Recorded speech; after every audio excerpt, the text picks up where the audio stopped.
H2k today. Unicorns, some very intelligent props floating around. Picks and bans, is anyone surprised Power of Evil is not going to get his hands on Cassio? The answer is no. Maokai is also banned away from Otoamne. I think that's another no-brainer. To see if they adapt to this one. H2k, they have had some trouble adapting to this patch. Most of the teams in Europe have not had the difficulty that they have. No, definitely not. And it doesn't bode well for any playoff scenarios. I believe playoffs will be on next patch 5.6, but it confirms that closer to the time. The thing that I want to know is, what do these guys now run? With Maokai off the table, Otoamne has defaulted to Na in the past, and it's not been as effective. With Lulu off the table, with a couple of the other sort of top lane is still there. Lissandra is still available. She's fallen way out of favor in recent weeks. Last 2 weeks at least. But a slow banning phase from these teams. Yeah, they decide to take away Hecarim. And now Unicorns do ban the Gnar, so they actually don't want to let Otoamne play it. That is curious. That is interesting. And I can't think why. If Unicorns do not want to play a kite comp, okay, fine, because then you can't really run away from that Mega Knight easily. Alternatively, this could also be testing the depths of Otoamne's champion pool. Knowing Lulu's off the table, he's played in the past. Na's gone, Maokai's gone, Hecarim's gone. How far down does Otoamne's champion pool go? Stress was touching on the analyst desk how this was a guy that used to innovate. Yesterday, H2k first picked Annie. Against Fnatic, it did not work. And I'm happy to see them adjusting, I'm happy to see them moving away from that. But in Italy, over a Rek'Sai, over a Sejuani, who are both up and available, mostly to deny from Kickers. Kickers in Italy yesterday was also pretty good, and it has been good in the past. Yeah, Italy had a hiatus when 5.5 dropped in the LCS for just about that week, and then people start coming around back to it. There's still tons of jungle options, but it's kind of tried and true at this point. Never thought I'd say that. Yeah, definitely the case. It is a standard jungler on the 5.5 patch. Safe lock-ins for the Unicorns, keeping their solo lanes together. You know, Vardex and Hylissang have gone from sort of below average duo to solid performance. At the beginning of the split, there was a lot of people sort of looking at those two sort of thinking they're the weak links in the Unicorns of Blood. And there was a few games where it actually was the case. But as the split has gone on, I don't feel like they are, you know, sort of bottom 3, bottom 4 duo. And locking that in also allows Unicorns of Love's primary carries of Visit, Chachi, Kickers, and Power of Evil to look for some more picks going down the line. So we'll see what they prioritize. Unfortunately, nothing revealed from H2k. Yeah, and over on H2k's side, with the AD carry and support being locked in, Yarnan, with the addition of Kasing, went from a good AD carry to a veritable hard carry for this team. It added another deep threat to the H2k squad, and that is still very, very daunting to take on as much as Vardex and Hylissang have improved. I'm curious to see if they go for the standard lanes, and hey, we got another Yorick. How about that? So the question is, what carry did they put in the middle lane to work with the Yorick? Yorick as a champion works best when he can put the Omen of Death onto a sort of hyper carry. I don't necessarily feel Graves is the best option. They ran Caitlyn with it last week when they played Fnatic. Cassio's banned off the table. Power of Evil could run Syndra, but that doesn't really work particularly well with Yorick's Omen of Death. So what carry do they put in the middle lane to keep dishing out damage from beyond the grave? Otoamne's played Mega Tanks before. He was actually the first person to play Sion in the top lane. Lost with it, in fact. Way back, though, too. They definitely had some coordination troubles. I think this time that's long gone. I would think this would be a smart lock-in for him. And the LeBlanc for Ryu would also be fairly strong if they do decide to go with it, and they do. So the thing that I like about H2k's comp is the fact that they do have a lot of mobility. They've got good teamfight presence. They've got good CC. They can do a lot of things, basically. The only thing that's a little interesting is how well they're going to handle themselves in terms of the Yorick, the Grave, the Nunu. How do they get past all of that sort of disengage? Yorick is such a pain in the butt. And with Sion charging down the middle lane, he's going to have all the support from Sivir. Can they manage to catch Unicorns off guard? Because they've got a very strong teamfight composition. Yeah, if they can get the chase on, there is not too much Unicorns can do if they get caught out, but I want to see what they do take for this last pick. Curious with the Yorick, with the Cassiopeia not available, as you mentioned, they'll have to come up with something else that can spam just as much if they want to make full use of that ultimate. Wasn't sold on the Cho'Gath yesterday. I think it's got to be Syndra. There we go. I really don't know about this. I think with the right positioning, Syndra has multiple targets. Yes, can pop Nidalee, can pop LeBlanc, even Sivir in some scenarios. The only thing that I don't like is the synergy with Yorick. Because again, you want to have something that can get a ton of spells off, a ton of auto attacks, a lot of damage in a short space of time. If Power of Evil has already used his full complement of spells and then gets hit by Omen of Death, not massive. You can put a couple extra spheres on the board. Yes, of course, you can always ult the Graves, but it's not a hyper carry. Graves is just going to get a couple auto attacks. It takes him a long time before he can get to quote-unquote hyper carry status, but he's not. It's not his primary role. So we'll see. This could just be a comfort pick with all of the top lane bans, with all of the focus in that lane and removing those champions. Chachi could also be pushed down his own tier list of champions. So we'll see how this plays out. I actually prefer H2k's team composition from picks and bans. Chachi's tier list is something I would definitely like to see. I'm not sure if I would be able to decipher it, but I would definitely like to see it. Well, luckily, it's just champions, so yeah, shouldn't be too difficult to decipher. Oh, I don't know, man. I'm just taking a look how many champions he's played. 1, 2, 3, 4, 5, 7, 9 champions this split. Yeah? All right, okay, so maybe it's not that bad. All right, now we're loading up onto the Rift. You guys know what to do. Go ahead and tweet us at LOL Esports with the hashtags H2k win or UOL win. Who do you think's gonna win today? The crowd? Well, they're certainly cheering up. A lot of hearts for the Unicorns of Love. See if it's them or H2k as we take to the Rift. And you know what this makes me think?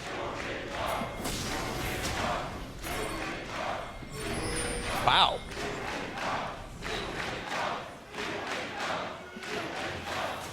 I cannot wait to hear the Unicorns army do battle with the TSM army one day. Well, they did once. But the question, well, times were different. It's true. It's been a while since I am San Jose. Even since then, Unicorns have grown. The thought that I was talking about now, or thinking, as you mentioned, the tier lists and how far down Odoamne and Chachi have to go. With 5.5, the top lane has sort of changed. If you don't get your hands on Maokai, which is probably God tier, where else do you go from there? We've not seen Rumble. We've not seen Lissandra. We're not seeing carries. Yes, there's been talk of sort of Cho'Gath top, and we're seeing some funny business in other regions, but Yorick and Sion, they're definitely not what you could consider sort of high priority picks. Very situational. And that's the thing. These are two teams, especially Unicorns of Love, that really love to play things that can throw people off, but after a while, you start to realize what they're going for, and we'll see if it's enough to maybe keep H2k in the dark. They're not playing for as much. They've already secured that 3rd seed. However, they still want to make sure that they can face down these Unicorns, because they may face them again. 3v6, maybe eventually, depending on how playoff bracket works out, because the semi-finalists, they would be on opposite ends of the bracket. We need to topple either Fnatic or SK and meet in the final. So yeah, definitely a possibility. But you look at these two team compositions, and you've got so much more synergy for H2k. Sivir works well with Nidalee and Sion. Flanking from LeBlanc, picks with Thresh. CC. So you contrast that to Unicorns of Love, and you've got engage from Annie, disengage from Nunu, single target burst really from Power of Evil, and burst from Graves. With the Yorick to just add on, I want to see how they handle themselves. I want to see what decisions Unicorns make, because there is the potential for them to do well. Because again, they've got that extra life from Omen of Death. They've got so much zoning control and vision control from Anunu. And let's not forget the ghouls as well. Exactly. Can't forget the ghouls. Cannot. There it is. There's one. Angry. Chasing Kasing. Angry, smelly, and stinky. Mm-hmm. That's, no, angry, smelly, and hungry. Hungry. Omen of Famine, the E, of course. Giving you some lifesteal back. Lane swap scenario. Both of these respective top laners are going to do fantastic. Of course, it is 5.5. Sion took a little bit of a hit. He can't just yell at minions all day long and instantly win his lane. Yeah, now he's got to use his axe. He's got no tree to cut down this game. He is rocking the Lumberjack. Still hanging out with Lulex for a little while. See what they decide to do. Hopping over into the Dragon Pit. Kikis is Meanwhile, at his blue, H2k is looking to kick this one into high gear, moving into the jungle. Some deep vision down Hylissang rather. Takes a spear, Lulex goes for it, there's a flash. Yarden just moves right on in. But Kikis is there as well, they gotta be careful. Meanwhile, Ryu gets his passive pop, but Power of Evil's rooted in place. Well, 4 versus 3 in that bottom lane. We did see that Lulex was backing away as well as Hylissang. Damn it, it's Yarden. We'll have to see how this works out. So blue buff actually secured by H2k. That's quite smart. The fact that Lulex and Odoamne were able to get to the buff sooner actually means they have now 3 buff kickers. It's not the end of the world. That's a lot of damage onto Vizicsacsi. And a smart early play. In terms of the lane swap, yes, Chachi's got some farm and some CS, but they've stolen the buff away, and they're going to try control Kikis a little bit. And we'll see whether or not Lulex continues to play that aggressive invade style of jungle play with that Nidalee.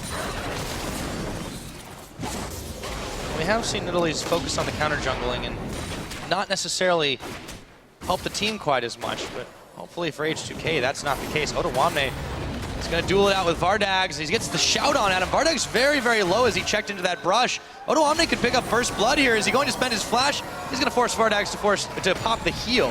Summoner heal blown. Odoamne did not want to blow the flash for that one. Playing it very, very smart. Flash auto attack. Always knew Summoner heal was going to be available, so needed the burst from that shield as well. Yeah, but it's not every day that you see the top laner bullying the AD carry in a 1v1 situation, especially melee range. To be fair, Vardags ran straight into that decimating smash. So, chasing a Sion into a bush out of vision is always going to be the possibility of that stun. But yes, you are right. It's not a standard that you see from those lane swaps. But of course, with Odoamne going up top after that early pressure, he's getting closer to the CS numbers of Vizicsacsi. And we'll see whether or not Vardags is going to swap with Vizicsacsi or not, or continue to play the AD carry versus top lane battle.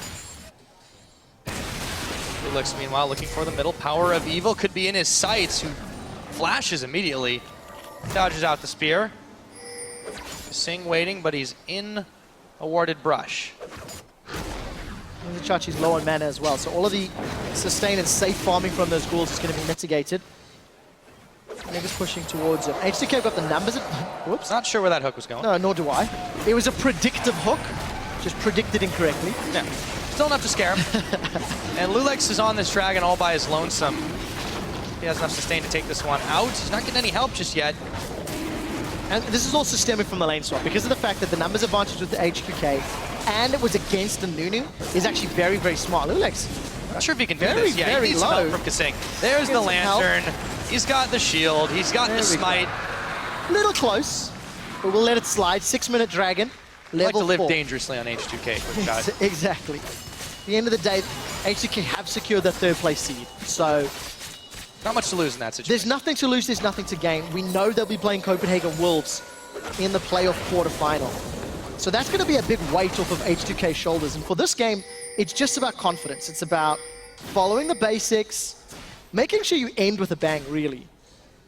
And again, I like that dragon play. The lane swap works in their favor. They're punishing a Nunu. You can see Kikis is close by, and Kasing lands the hook. Yeah, but Hylissang is landing the stun.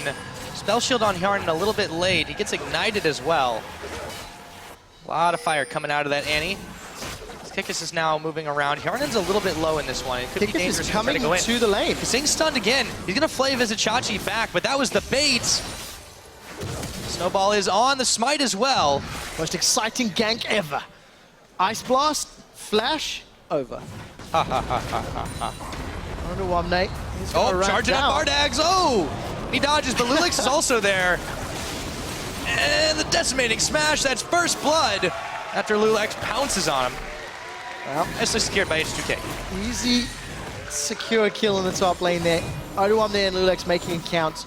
Vardags very overextended despite the ward in the river. It simply wasn't enough. And we're going to see the top laners go head-to-head immediately after.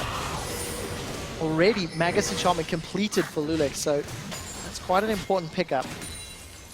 Especially if he continues to play aggressive. Remember, it was first blue buff, looking for a tower dive. Got the gank up top. Yes, you are against the Nunu, so Nunu's never going to have the same level of ganking presence. but Kikis has not really had any sort of controlling impact yet. Lost the first dragon. Will need to make up for some early disadvantages that H2k put on the board. Yeah, I gotta hand it to Lulex for creating the counter jungle pressure and also being where he needs to, utilizing his mobility. And with the early Magus enchant, being able to rove around the map, it's gonna prompt UOL to swap back after that. You saw the teleport from Visit Chachi, so we're back to the standard lanes, and the Lantern fake will be enough for Vardags and Hylissang to back off. Yeah, nice psychological play from Kasing. The one thing you've also got to touch on is, as a team, H2k have traditionally been around even at 10 minutes in gold. And what H2k do is between 10 and 20 minutes, they take a bunch of towers and they accelerate their gold lead. It's something that has happened for the last 10, 12 games when they've been in that very big winning streak. And as we're approaching the 10-minute mark, thanks to the kill, thanks to some sizable CS advantages in the mid and the AD carry lane, Unicorns are falling behind in global gold. So strong start to this matchup, and you've got all of the innate synergy that H2k have with their team composition. There's the first tower. Yeah, Kasing keeps pulling that trick. And not only that, you get to think they had the first dragon as well, which wasn't spotted by Unicorns. They just not been able to trade effectively. You can see the item differential that he carries. Hjarnan on the BF sword, and now there's a flash in for Hylissang. They've caught Kasing, and they blow him up. He's trying to make his escape after on the hunt is spot. Absolute Zero will be enough to take him down. Hjarnan now fired down, but in comes Lulex, in comes Otawamne. They're gonna answer and get something back for it as well. Hjarnan, so out of that catch on Kasing, H2k net 2 more. Lulex in the right place at the right time. Teleport advantage was in favor of Otawamne. A few minutes ago, you saw Visit Chachi TPing to the top lane after Vardags died. Because the TP was not available, H2k always had the numbers advantage, and that allowed them just to secure an easy 2-for-1 trade, I believe that was at the end. And they secured that tower, so a very smart play. And what we were saying moments before is just how you've got all this natural synergy on the H2k team comp. Once they do group, they can find picks, they can team fight. They've got a front line, they've got assassins. So for Unicorns, they have to disrupt that power play. They need to find some towers, they need to get Power of Evil into a place where he can pop people. He needs to destroy a Ryu or Hjarnan, or a Lulex, one of the three. He'll be happy, and he's gonna have Omen of Death to do it. But if he doesn't, it's very scary. Yeah, so far they've only managed to get that kill onto Kasing, and you mentioned in the beginning, you weren't sold on Unicorns picks, and right now I can see just why. Power of Evil taking some damage from Ryu, Kasing roving around now, just keeping them on their toes. You've also got to remember, Unicorns of Love opted into the lane swap. They opted into the lane swap of Chachi plus Hylissang bottom. They left Vardags top against Otawamne. And that lane swap has not worked out really at all. Chachi's been hoovering up the farm fairly well, but you're right, that's at the cost of having their duo lane just not really get too far ahead. Again, the item difference is fairly big. Hjarnan has just been out farming by 20 right now on Vardags. Of course, we already saw the BF sword, also now a pickaxe advantage because Vardags has not been able to back and spend his gold. And then, of course, you look at what Ryu's been doing, Power of Evil in the mid. It's been a little more quiet on that front, but he's creeping ahead as well. So Unicorns don't have an advantage in any of these lanes. No, definitely not. We did see a pretty early gank from Lulex onto Power of Evil, which cost his flash, and I think that's why the CS is down. But Ryu's jumped on PoE. Yes, he has. Ryu, though, he's going way low. Minions? He gets the level up. He goes down. The minions assist. And they trade in the mid. We said it was quiet, and then it changes as soon as it happens. Now Otawamne, can he get out? No, he can't. He's stopped by the Tibbers. He flashes away from the Absolute Zero, but they blow him up anyways. And Zombie Scion back from the dead, trying to pick up some Tibbers farm. So good gank here from the Unicorns of Love. Cheapy loving the chance, not as happy with the play, I feel. H2k got a tower for that. So yes, they exchanged kills in the mid lane, but H2k managed to get a tower top. And it looks like the Unicorns have got their hands on their first dragon of the game. We need to look bottom whether or not Vardags can take that tower, because that would end up making an advantage to UOL, but they're still playing from behind. Yes, they are. They definitely need these to get back into this one. The dragon should go over to them. Got a little bit close, but H2k weren't able to get there in time. Vardags still firing on this tower, but he's got to back off. The threat of H2k coming and collapsing is just getting a little too real. As he'd already overextended previously. It might be a little late, actually. He's pincered. Dang. Vardags is gone. Yep, goodbye. Ryu slaps him down. Doesn't get the tower. They do get the dragon. Not the worst scenario for them, but H2k still playing with a fairly sizable, now extended gold lead. Yeah, definitely the case. You can, again, just highlight the fact that H2k have been in control since minute 1. They stole the blue buff, they got the first dragon down, pushed the first tower down. You keep looking at these item differences. With the exception of Oda1 in the top lane, almost everything is slightly in favor of H2k. 15 CS in the mid lane, 40 CS on the AD carries. You've got Magus Enchantment plus Catalyst for Lulex, and Kikis, of course, because he had to pick up that Sightstone early, means he hasn't even completed his Cinderhulk. So Unicorn's playing with a 3 and a bit thousand gold deficit. It's going to be a difficult climb back. And you can see is storming middle. Yeah, Unicorns just don't want to try and take any skirmishes, and that's why, because they're just down so much gold. It's translated directly to these items. H2k know this, and they're just pushing their edge, trying to grab picks wherever they can. Ryu moves in on Visit Shot. She can't connect enough damage, and he'll back away. Still, H2k continuing the siege now. They've got the 2 towers to none of Unicorns. See if they can grab more here. Kasing, Lulex, both caught up. There's a chance. There's a Tibbers down. There's an unleashed power. Kasing with the box trying to make his escape. But Lulex is already gone. A little bit over-eager from H2k. They're punished for being inside the Unicorn's jungle. Power of Evil pounces with his signature Syndra, blowing up Lulex. Now, can they get the tower? Using Tibbers to tank it up. Hyunan's got decent wave clear, and there's some support coming from the mid lane. A little bit late from Ryu, but he will be here in time, and he's got his sight set by Hylissang. Oh, yep, you called it. Now Hjarnen's on the hunt, and in comes Oda1. Vardags narrowly dodges that one, but he can't. Yes, he can. What am I talking about? He's got a flash. But still, you don't want to have to burn that for just a Scion Q.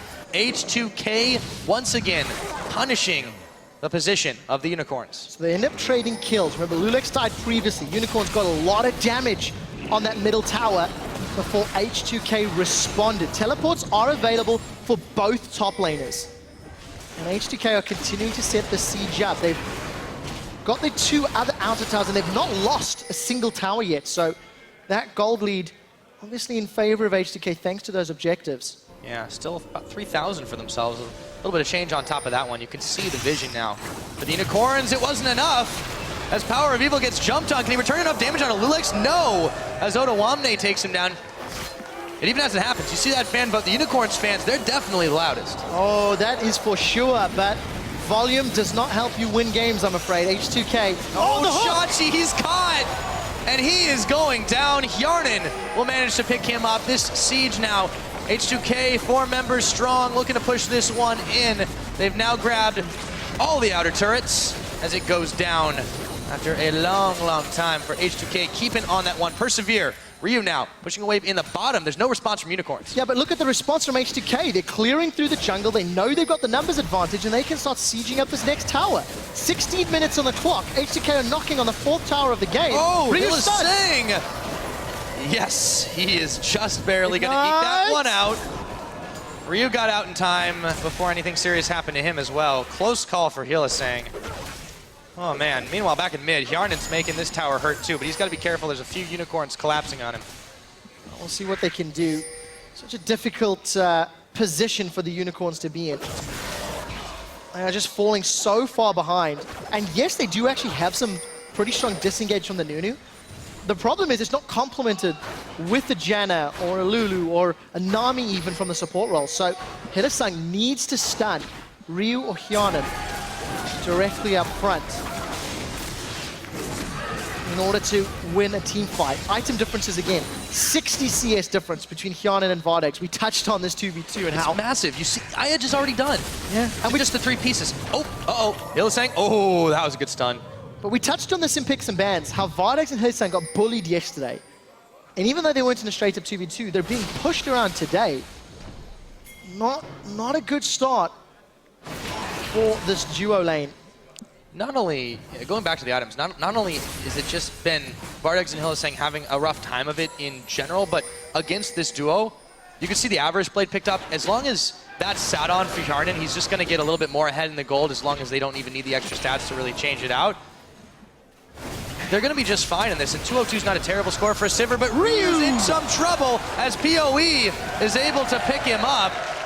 Grab both LeBlancs on that one. So this is the scary thing, right? Because of the power that Power of Evil has, when he can assassinate somebody, you've got effective gold of around 7,000 on Lulex, 7,000 on Ryu. Look at that gold difference. If Power of Evil can assassinate either a Lulex or a Ryu in a team fight, that gold difference is mitigated entirely.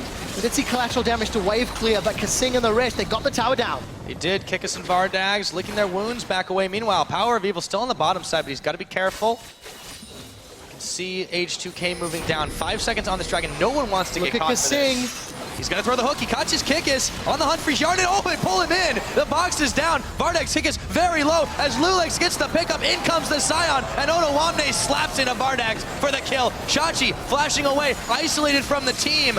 He's going to go down here. Surely Lulex picks him up. Chachi comes back for a second try, but I don't think he's going to be able to do much. It's going to be a dragon over to H2k, it looks like. H2k are playing with something to prove. Kasing is landing death sentence after death sentence around these key objectives. 0-1-7 in contrast to his Annie yesterday that went 0-6-1. It is day and night. H2k are using teleport effectively. They're pushing objectives. They've got dragon control once more. And as we're approaching 20 minutes, that average gold lead that H2k generally have is being blown out the water. They are outclassing Unicorns in almost every decision. The only thing that's holding Unicorns together, even marginally, is Power of Evil Syndra. Because again, you've seen, even with just the Morellonomicon and those Sork shoes, he is still blowing H2k up.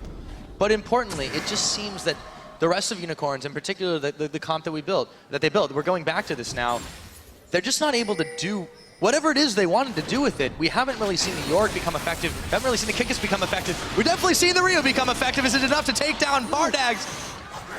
Just barely not. Oh, he wasn't in range to get the Ignite or opted not to use Ignite, but such great confident play from Ryu. You know, Ryu at the beginning of the split in LeBlanc didn't hit any of those combos. Ryu at the end of the split is now borderline game-changing. He's continually looking for Hilisan, looking for Vardags, looking for targets. And much like our previous matchup, where Corey was flanking and helped MYM win a game, if Ryu does a similar scenario with the Sivir speed up, I'm going to see some dead mythical creatures. Yes, indeed. I've already seen 11 of them. See how many more it gets to. Ryu is able to pick up that blue buff, clearing out some more vision in the Unicorn jungle. Chachi and crew there to defend. I don't know if they're going to be able to do it, though. Look at that. Unicorns of Love lose 62% of the games when they're behind in gold. It's all about the numbers. Despite the death sentence connecting, there's no minions to follow up with a tower dive, but such great play from H2k. They know they're in a power position. They've got a teleport to Otawamne. Keep in mind, Chachi's got his own, but H2k using the lead to simply push Unicorns away. Unicorns cannot defend their own towers. And using Rio to intimidate, you saw how he just distorted in there and just walked at them. Able to distort back, cost him absolutely nothing. H2k secure another tower, and they look to go up top. Yeah, look at that again. H2k pushing bottom, despite, actually not despite anything, knowing Otawamne had teleport. If action kicked off, they could get Scion to jump in there. Just because nothing did, it allows the members to rotate to the top half of the map, put some vision down.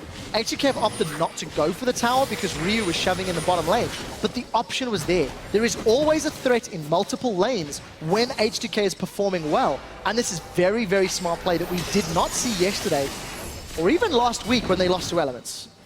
Yeah, I think you hit the nail on the head when you said they've got something to prove. Despite the fact that they've locked their spot, there have been a lot of doubts about H2k's ability on this patch in particular. Oof, the chains hit Tibbers. Yeah. Talk about a lifesaver there. But they are just playing so stupendous this time around. And to go into the playoffs on a high note, that is exactly the kind of confidence boost you want. Otawamne spends his ult to just get in range of the minions quicker. Otawamne is a lumberjack and it's okay. But I think you've got a great point. H2k do have something to prove. I, for one, I said earlier today in the analyst desk, I'm going to say it again, I may be jumping off the H2k hype train. I need to see more from them on 5.5 and 5.6 to relive or re-believe the hype. But you also can't deny their win-loss record, which I believe is 10-1 over the last 12 games. It's really, 11 games rather. Really, really very impressive. They need to carry that level of momentum. They need to carry this style of play into the quarterfinals. It's nearly 9,000 gold lead. H2k were baiting Baron, and it was Hylissang almost getting blown up that actually pulled H2k away. So Baron not on the table yet. Death cap completed for Power of Evil. There is still a possibility. Unicorns can blow up. Ryu, 9,000 gold he's worth. Lulex, 9,500. 10,000 for Hyonin. If Power of Evil can find one of those guys, it is a fantastic opportunity to win the team fight. They can do that. That is the big question. They're down, though, 8,000 gold to H2k. A lot of that's in towers, a lot of that's in kills. There's another dragon in a minute and a half. H2k are not trying to allow Unicorns any openings here. Odoamne back at it in the top lane, but he's going to back away as he sees Vardags. Yeah, and you have to give praise to H2k's vision game. They're constantly denying any wards that Unicorns put in their own jungle. H2k are playing very aggressively around the buffs, and the way they've been poisoning around Baron, knowing they've got a LeBlanc and a Thresh that you have to engage into, H2k playing the Baron game. Ryu, he wants Chachi. He always wants something, and Chachi's caught in the chains, forced to flash into his team. Again, for the cost of a few spells from Ryu. And going back to him, this is a player who bounced around a fair amount after his OGN days, and now he's starting to look like the Ryu, maybe not quite back to that legendary level that he was, but he's getting a lot closer than what everyone saw of him even early on in this split. Yes, I completely agree. And it's what H2k needed. And we'll see. We do hear On the Hunt is down Odoamne. He's found Hylissang. Into Hylissang he goes. The axe goes down, the hook comes out, and Hylissang is just locked up. Back to Fountain. Unicorns split up in the wrong directions. Again, the jungle is not their own. Unicorns are trying to gain some semblance of control, and H2k are disallowing it. The Baron bait took 3.5 minutes to eventually conclude, but H2k have always had their sights on these towers. And again, while the top are grouped and pushing, look at Ryu. He's shoving out the middle lane. Look at that bottom wave. That one's already happening. This is Chachi getting caught again. He's flayed back in. They're going to walk into it. Kikis walks into the axe. And now Chachi holds himself as he comes back to life. But they've got to make it work here. Ryu has joined the fray. Unicorns are just not playing together right now. And Ryu's just waiting for the opportunity, but he dashes out. Stood right on a ward, manages to get away. Lulex has found Kikis. Yeah, Kikis is going to burn his flash. There's a spear. Nearly takes him down. Oh boy, that could have been a lot worse for the Unicorns. That chunk is so important. If H2k commit to this Baron, you know Kikis is 1.5 miles away. He needs to go back to the fountain and regen. Look at the rest of UOL. They're trying to get in range. Flash and Tibbers is available for Hylissang if they want to commit, as is Flash and Unleashed Power from Power of Evil. But are they going to be able to do it? Will they take the opportunity? It's too late. Baron is down. And H2k have come up with another big objective on the map. 11,000 lead ahead. Baron, 2 dragons. This might be a consolation Drake here for Unicorns. They can even get it. Ryu's still here. I think they got the numbers to pull this one off. He's not going to try anything that crazy. Ryu may look for some stragglers, anyone hanging around the side, but you can see Power of Evil chilling in that banana bush. If Ryu had walked through the river, Power of Evil would have popped him, but all of that vision and the Baron buff should actually allow Ryu and the rest of H2k to finally get this inner tower. It's taken a little while. There's no one from Unicorns to support, nor is there a teleport available for Chachi. And with all the vision, Ryu's just going to be uncontested in this top lane. Such smart play. See, this was the team that was the best in Europe. This was the H2k for the last 3-4 weeks that had the winning record, that was taking down the Giants. But for some reason, they went away for a few games. You could call it patch jitters, but whatever the reason, H2k, they're proving that they're back here just in time for the playoffs to begin. Unicorns, unfortunately, they met the H2k that had their eyes set on finishing this one strong. Big spear.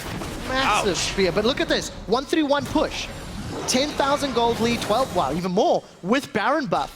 Ryu can assassinate basically anybody. You've got Odoamne, who's got their teleports available.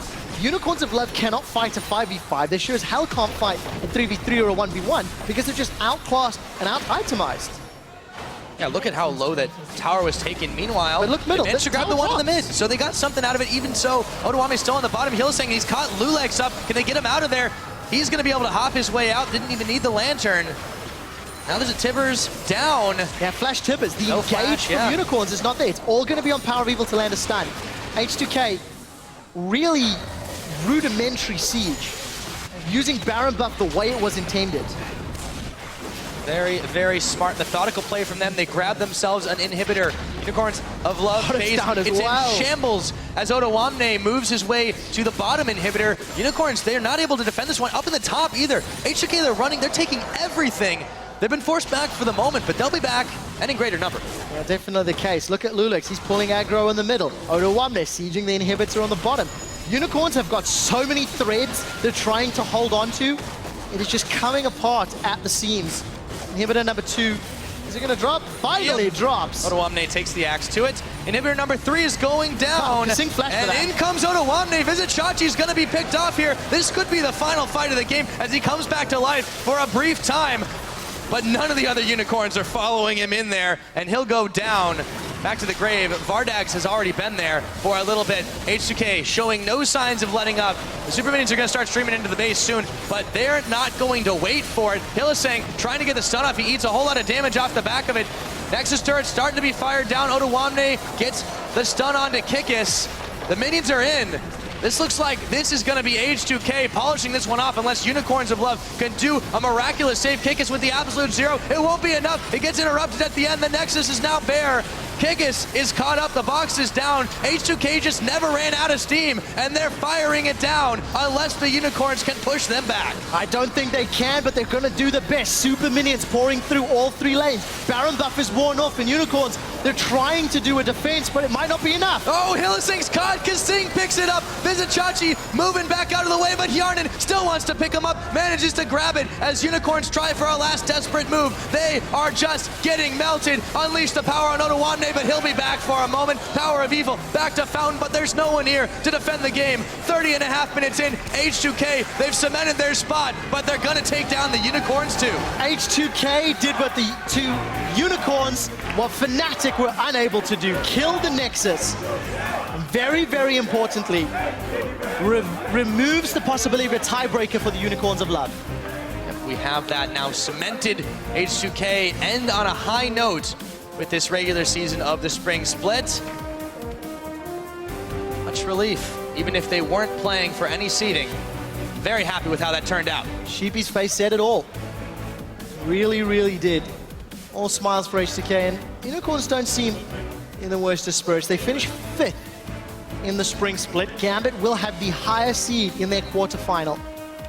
And for H2k, you know, it's a glimpse of how good they can be. This is just the play. It took about 4 minutes after securing Baron to finish the game out. They had every inhibitor, every turret on the Nexus. They won the team fight. Just very, very smart heads-up play when H2k are ahead. Yeah, really can't take anything away from them that game. Super methodical, super intelligent. They didn't give anything up, and Unicorns weren't able to execute on their usual chaotic playstyle. Massive, massive questions for the Unicorns of Love. Starting with the draft. Don't really like the Cho'Gath yesterday. Maybe it was playstyle that cost them. That could be up for debate. Today's composition, even more confusing. The Yorick barely ulted anyone but himself. Correct. 0-5-1 for Vizichachi. And the bigger question for me, how is Vardax going to bounce back? He struggled yesterday against Freeze. He struggled even more today against Hjarnan. In a 30-minute game, only 186 CS, 1-6-2. Now again, H2k got ahead early. They pressed that advantage. He was never given a chance. So I think a lot of the praise goes to H2k. But you cannot deny the fact that in 30 minutes, that is not a performance you need from an AD carry to be able to carry. It's very true. And it's so hard to pin the Unicorns down. I mean, one game they just looked miraculous. The next, they didn't look terrible this game by any measure, but they just weren't allowed any in, and they just got systematically beat down. Yeah. It was a for sure lockup. But, you know, and that's the thing about the Unicorns. You can never really predict which one is going to show up on a given day. And we saw that in the graph yesterday, just up and down, consistently inconsistent. Yeah, definitely the case. Yeah. Now, with that loss, As we mentioned, the Unicorns of Love have been locked into 5th place, which will put them up against Gambit in the spring playoffs. Let's go ahead and bring the brackets as they stand on the screen. We finally have a clear picture of the playoffs, Quick Shot. So, Gambit versus Unicorns means Gambit gets choice of side on games 1, 3, and 5. The winner of that will do battle with SK Gaming in the semifinals. In the second quarterfinal, H2k versus the Wolves. H2k, of course, clinched that 3rd place earlier today, and they will get choice of sides again, games 1, 3, and 5. 2 best of 5s there will be next weekend, in fact. So keep that in mind. We'll be starting, I believe, 5 o'clock, but we'll get to all the schedules later. We still have a tiebreaker to talk about. Yes, we do. We still got another game coming up, and teams trying to stay in the LCS, trying to just be able to play in the promotion tournament at this point. And that's the one thing that we've yet to determine. It is, and it's quite interesting when you look at this game, because in theory, there wasn't a lot of pressure on H2k or Unicorns, right? In theory, they knew their quarterfinal matchups. You can argue how important that choice of side is for the respective teams. But what matters is the Unicorns have looked shaky a week before quarterfinals. If you want a confidence-building game, H2k just got it. It's all about the momentum, exactly. So after a rough couple of weeks with the 5.5 uncertainty, they managed to say, no, we actually, in fact, are this team that you thought we were. Yes, exactly. And you look at Unicorns, last week, they had this exceptional victory over Fnatic. It was, let's be frank, it was chaotic, it was messy, it was hell of exciting. But they won. Exactly. And like Leviathan says on Gambit, a win is a win. Doesn't matter how you get it. Correct. And they go from that to this week's performances. The Cho'Gath lost yesterday, the Yorick Syndra lost today. It could be argued that they're experimenting a little bit, but yes. I mean, it's dangerous to toy with your own playoff future. It is, unless the team knows that. And I actually agree with you. I'm very glad you mentioned the experimentation, because until you've played something on the stage under the lights with the crowd, you don't know how it's going to fit together. You've got all these theories. It's not the same as a script. Theory. Correct. Exactly. So, scientific process, and maybe we'll see a different Unicorns come the playoffs. We can only hope for them that that's what they're going to be doing. And, I'm really curious to see how that develops for them, this new team, with all the crazy stuff that they've been doing. I'm actually very excited because Unicorns as a team, there was all of these questions coming into the split. Could they play a standard meta on the same level as other LCS teams? And actually, most people at the beginning of the spring split said no. Most people said no. Oh, they're going to just cheese. They Correct. can't do anything else. And if they don't play unique, they don't win. Now, Unicorns actually disproved that theory. They did show they're very inconsistent in standard meta, but they did disprove it. What I'm looking forward to seeing with a full week of preparation, knowing their enemies, knowing it's a best of 5, that was when we saw the jungle TF. That beat TSM. What will they then do in a best of 5, knowing it's Gambit, knowing they've got all this time to prepare? Yeah. That's what I'm excited for. I am very, very excited. Also excited to see how H2k fares now that they've got a little bit of confidence springing their step. Now, on that note, our analysts, they're joined by H2k's Prolly and Otawamne. So let's head over for a look into that win. Yeah, Otawamne has